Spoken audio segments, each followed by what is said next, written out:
ഇവർ ആക്ച്വലി നല്ലോണം അടിയിന്ന് ഇളക്കി ഇങ്ങനെ ബിരിയാണി മറച്ചുകൊണ്ടിരിക്കുകയാണ്. അപ്പം നല്ലോണം ആ ബിരിയാണീൻ്റെ പുകയൊക്കെ വരുന്നത് കണ്ടില്ലേ? ശരിക്കും നല്ലോണം നമുക്ക് അതിൻ്റെ ആ ഒരു ഫ്ലേവറിൻ്റെ സ്മെല്ലൊക്കെ നമുക്ക് നല്ലോണം കിട്ടും. രാവിലെ തന്നെ പോയിട്ട് ഈ ഒരു ബിരിയാണി കഴിക്കുക എന്ന് പറയുന്നത് വേറൊരു വൈബ് തന്നെയാണ്. ഈ വീക്കെൻഡൊക്കെ ആയിക്കഴിഞ്ഞാൽ ചുമ്മാ ചടഞ്ഞു കൂടിയിട്ട് വീട്ടിൽ തന്നെ ഇരിക്കരുത്. വല്ലപ്പോഴും ഫ്രണ്ട്സുമായിട്ടോ അല്ലെങ്കിൽ നമ്മുടെ ഫാമിലി ആയിട്ടോ ഒക്കെ ഒന്ന് പുറത്തു പോവുക. നല്ല നല്ല സ്പോട്ടിൽ പോയിട്ട് നല്ല ഭക്ഷണങ്ങൾ കഴിക്കുക, നല്ല നല്ല കാഴ്ചകൾ കാണുക, നല്ല കുറച്ച് സമയം സ്പെൻഡ് ചെയ്യുക. ഇതൊക്കെ ഒരു രസമല്ലേ? ഞാൻ ആക്ച്വലി ഈ സ്പോട്ടിലൊക്കെ ഇതിനു മുന്നേ വന്നിട്ടുണ്ട്. ഫ്രണ്ട്സിൻ്റെ കൂടെ വന്ന് ബിരിയാണി കഴിച്ചിട്ടുണ്ട്. നിങ്ങളിൽ ചിലർ ചിലപ്പം ബാംഗ്ലൂരിൽ കുറേ ആയിട്ട് താമസിക്കുന്നവരായിരിക്കാം. ചിലപ്പം ഈ ഒരു സ്പോട്ടിനെ പറ്റിയിട്ടൊന്നും ചിലപ്പോൾ അറിഞ്ഞിട്ടുണ്ടാവില്ല.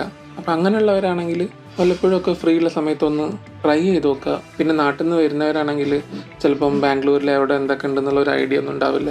ഈ പ്ലേസിലൊക്കെ ഒന്ന് പോയിട്ട് ഈ വെറൈറ്റി ആയിട്ടുള്ള ഈ ബിരിയാണീസൊക്കെ ഒന്ന് ടേസ്റ്റ് ചെയ്ത് നോക്കുക. എന്തായാലും നല്ല